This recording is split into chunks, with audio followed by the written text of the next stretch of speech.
Cool. Thank you very much for joining us today. So as some of you may know, we have a monthly video webinar where we collate, summarize, discuss the topics that we have been putting on our Facebook group on a weekly basis. We pose some questions to you, and then today we discuss that and give you some insight and hear from you as well. We've been doing a little bit of a series around these strategic questions, and last month we spoke about purpose, and we've spoken about what our problems are and what our product is that we offer as an organization. And today Bruce is going to give you some insights into vision, which is our focus for this particular month. So this is who we are. We are consultants to your strategic think tank, and we like to say yours because we believe that everybody can be strategic, everybody can be creative, and we will guide those conversations, facilitate discussion, help you to think through some of the strategic questions that you need to engage with, and also how you plan and how you look at your organization for the long term and to improve that sort of strategic plan. So we'll provide strategic consulting, we accompany your processes, and we provide advice both to businesses, so we do some business work, and primarily to the nonprofit sector. And our focus is really on ensuring that you're sustainable and that you have, make sure that your income is adequately diverse, that you're not jeopardized by the risks within our economic environment. And today Bruce is going to talk to us about vision, to say, all right, so we know we exist. Where are we going? What does it mean? What do we want to see? How do we want to change the world? So having a vision is brilliant, and most of you hopefully have all got founding documents. It could be a constitution, it could be a trust document, it could be a MOI, it could be a piece of paper or something, a Soviet scribble one late night, and it all starts off with the problem with having a vision is that it's often written by people who are long gone, especially those organizations that have been around for, hundreds of years. I'm a member of the Cape Chamber of Commerce, and the Chamber of Commerce here in Cape Town was founded 217 years ago. So clearly, and it was founded by a motion of Parliament. So their idea that they had in Parliament way back then is very different to what it is now. Yet the organization is bound legally to that founding statement. But do you think we can find that founding statement? Do you think we can understand the mindset of people with that? And it's very difficult to be able to do that. So often your vision has long gone, and it might be on a piece of paper deep in that file, or those files that jump out of the filing cabinet and slide down the back of the drawer. That's often where we find that vision statement. It's sitting there gathering dust at the back with the apple core that fell off the shelf as well. The other thing as well is often your vision is no longer relevant today. It's a time where a lot of the stuff's changed, especially in the last 18 months. If you just think where we are today and where we were this time, 14 months ago, it's very, very different. A lot of organizations have had to adapt and change. And I was at an AGM last night, and one of the things that we were saying is that our policies and procedure documents do not mandate how we need to operate in times like this.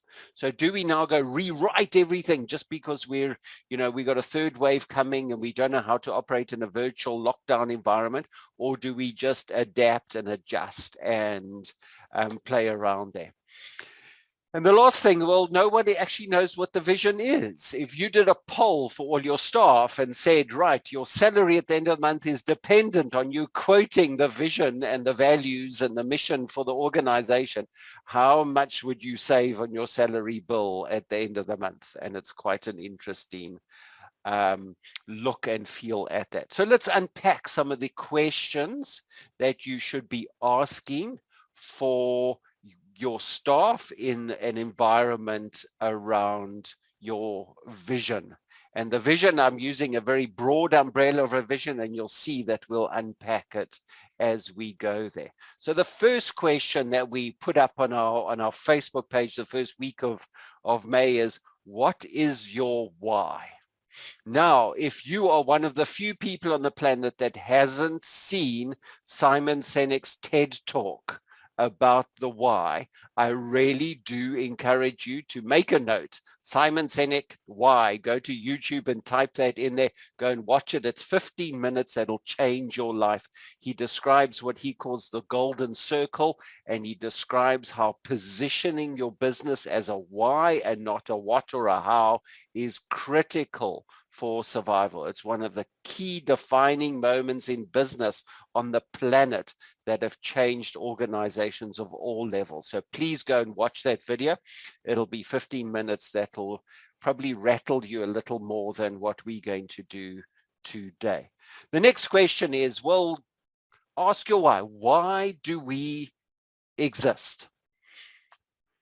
And it's an interesting question because it might be a bunch of activities. It might be a higher purpose. It might be based on a founding statement. It might be because my grandmother or this person way back when described there. But does this why statement need to change? Out of that, what we need to do is we need to start crafting a vision statement. So your why is often based in the past. Your vision is based on the future.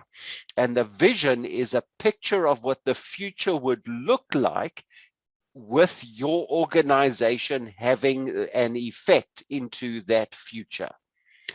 So if you do any type of business course at any business school or any type of online course about this, you will be forced to go and review the case study of Avis. And Avis had a very interesting kind of outcome. They decided their vision as a car hire company globally would to be number one. And it was interesting. That was their vision, and it drove them for many, many years. We want to be number one. We want to be number one. And one day they woke up and Avis Car Rental International was the number one car rental agency on the planet. And they didn't know what to do because they had achieved their vision. So a vision is not a goal. A vision is a picture of the future of where we need to go. How important is a vision? Well, a short little story for you is that if an aeroplane flying from New York to Heathrow across the Atlantic, going west to east, if it is just 2 degrees off course, it'll land in France. All right. And it's interesting, just 2 degrees, which is like this much. But what happens is the pilot doesn't fly the plane, the autopilot flies the plane, and you put in a heading into an autopilot. Okay, it's a bit more complicated than that, but an autopilot's got a heading, and you set the autopilot on the heading to say, fly from New York, hit Heathrow at this time, at this point, and the plane gets steered across the Atlantic from one point to another. And it's interesting is that chatting to a pilot about this, he was saying that 98% of the time, the plane is off course. But what the autopilot does is it adjusts constantly to make sure that the plane lands in Heathrow and not in Paris. And it's an interesting, and that's what your vision statement is. Your vision statement is your autopilot. So you can constantly auto adjust left and right, left and right, left and right to make sure that you end up going where your organization needs to go. I think it's far too easy to be led by money, led by beneficiary needs and led by other people who are wanting a hand. You know, that famous, the golden rule, he who holds the gold wants to rule. So you can go sign up for this lovely grant, and then you find out that your vision that you had for your organization no longer exists. You are just working now for the grant organization, fulfilling their needs and not your own. So it's very important to put out your why. The second point that we want to add to your why is your mission statement. Now, these are often confused. People say, what is your vision? What is your mission? And they are very separate things. Your vision statement is an internal document that is held to motivate you and your staff and your board. Your mission statement is the what you need to do in order to achieve the vision. It's the what behind it. So it's a number of short statements or sentences that says what your organization does, and if we did these, we would then achieve the vision. So it is the what. It is also a marketing expression of your organization. So if you had to, often you see in corporates or NGOs, you find the mission statement put on the wall behind at reception, or stuck with a piece of paper with old press stick with the oil leaking through somewhere up on the wall somewhere.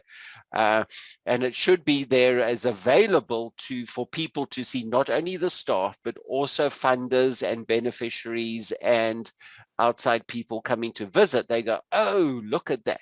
So if you go to a fast food restaurant, you look around, they have a mission on their wall, and their mission in fast food restaurants hopefully is, we use fresh produce, we create cleanliness, we value hygiene, we look after our staff, stuff like that. And those are the mission statements. So if we do that, we're able to then fulfill those options. So, question for you, does your mission, if you've got one, if you had to read it out, does that link directly to your vision? It's almost like the fruit and the root. And we have on the call, we got Joe on the call, who's our apple farmer. And I would really encourage, if you're really struggling with this idea of vision and mission, Joe would be a really good person to chat to. She's created an entire infrastructure around the apple tree with the roots and the fruit and the trunk and the crown and the apples, and it's absolutely brilliant. She explains it so well into that, and it leads directly back to what we are speaking about here. So then what we want to go is we want to jump to your values. Now the values are really, really, really interesting there, because these are how you do what you do. So it's how you apply the mission. In military terms, it's the rules of engagement. Okay, and it's one of the stuff that a lot of people have there. What are your rules of engagement? And we've always said that in the service industries, your first value should be smile, because if you get to your hospitality staff to smile, you're already in the top 10% of people in the world, because people are just grumpy at work. So what are your values? How do those unpack in what you do? And it's interesting there is that the values are the window into your brand. And it's interesting, if I have to look at a person or an organization or a company or a team, I will be able to determine what their values are, what I'm seeing, the perceived values that I'm seeing, and I want to know that those actually match what I'm reading or writing and seeing on their founding document or on the wall or the back of the door or wherever it is there. It's interesting there. So the question for you here, do you have shared values? And do you stick to them? So we all have values and we all have personal values. Now, the strength of a value in my idea is not how well we stick to them, because we all have a value of being honest, okay, because we got moaned at or punished when we weren't honest. So we should have a value of being honest. We have a value of, being on time. We have a value on, looking smart before we go to work or whatever it is. We have those personal values. Yet we mess up all the time. We violate our values. Now, the key here, and this is important, the key of your values is not how well you stick to them. Your strength of the value and the strength of the organization is how fast and how well you correct when you violate your values. So just think about that for the moment, is that how well, what procedures do you have within your organization to correct and get back on track when the organization values have been compromised or violated or ignored.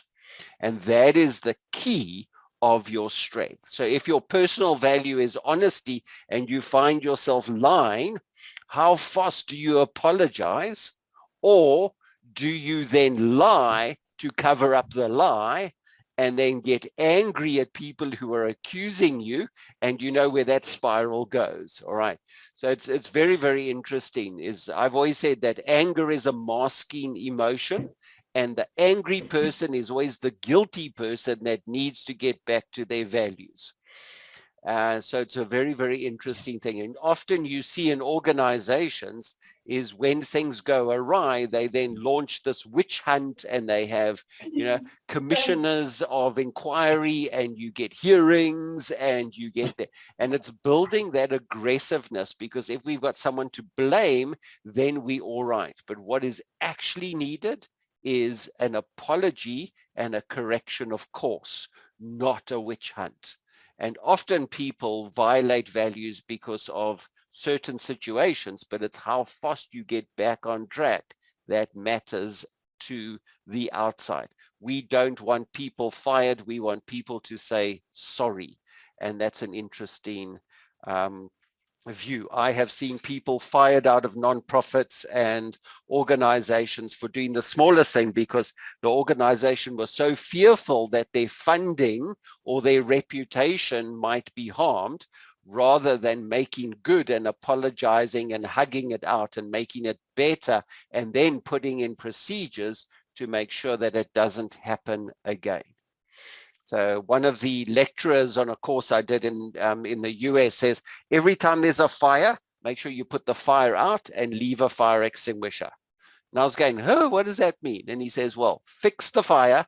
The fire extinguisher is a policy and a procedure to make sure that fire never happens again. And that is absolutely key to do that. So mistakes are celebrated as long as you only make them once, and then you've got to fix them and get them done. All right, we're moving on. Last point, and then we're going to come back to you for discussions and questions, and we can get this. So the next one is, what is your culture? Now, it's interesting when we speak about culture in South Africa. It's a really interesting. It can either get really hot and debated, or we can celebrate our culture. But the joy of living in Africa is this fruit salad of culture. Even if you get people all from the same town and the same family, you've still got a fruit salad of culture. And the good thing about a fruit salad is the blending of different flavors gives the fruit salad what the fruit salad. Otherwise, it's just an orange. Okay, if you want to eat an orange, go eat an orange. If you want a fruit salad of collective culture, then you've got to add lots of different flavors into that. And that's what makes teams really interesting and really dynamic around that. So we all have our individual culture, and we bring that individual culture in from our family, our upbringing, our religion, our schooling, our peer pressure. Grandma has often a big effect on the culture of the grandkids, and that influence, or whatever it is, and TV, and we bring that individual culture into an organization, and when blended, we then get that collective culture, that external culture that people see. And it's up to you as an organization, as a leader, as a board, as a manager, to manage that blending of that culture. And just like a good fruit salad, too much of one spoils the flavor of the other. And so you've got to find that blend, and you've got to have that idea of tolerance and understanding, and to be able to accept others. The interesting thing is that the values, just to go one step up there, your values create a set of lenses that we judge others by. So for instance, if I have a value of always looking smart and brushing my hair, which clearly I don't, but if I did, then what I do is when I go out, immediately I'm looking at everybody's hairstyle and saying, oh, look, that person, oh, look at it, oh, there. There's a wonderful Afrikaans word, is Unbiscoff. And it's a lovely word that describes a violation of a personal value, where you go look at that, oh, look, he's Unbiscoff.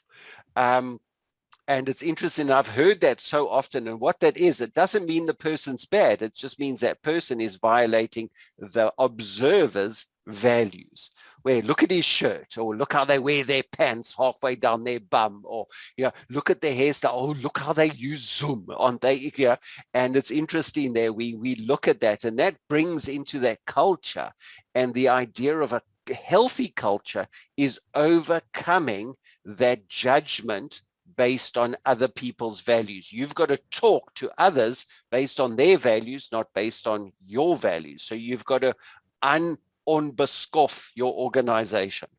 There's a book. Joe, you can write that one. Okay, so it's interesting there, How to Unbiscoff Your Organization by Joseph and Tane Skuman will be out next year, and you can then look at that, because that is what a healthy organization is. And what you do there is you then create an adaptive culture, which is what you then blend in and you present to other people.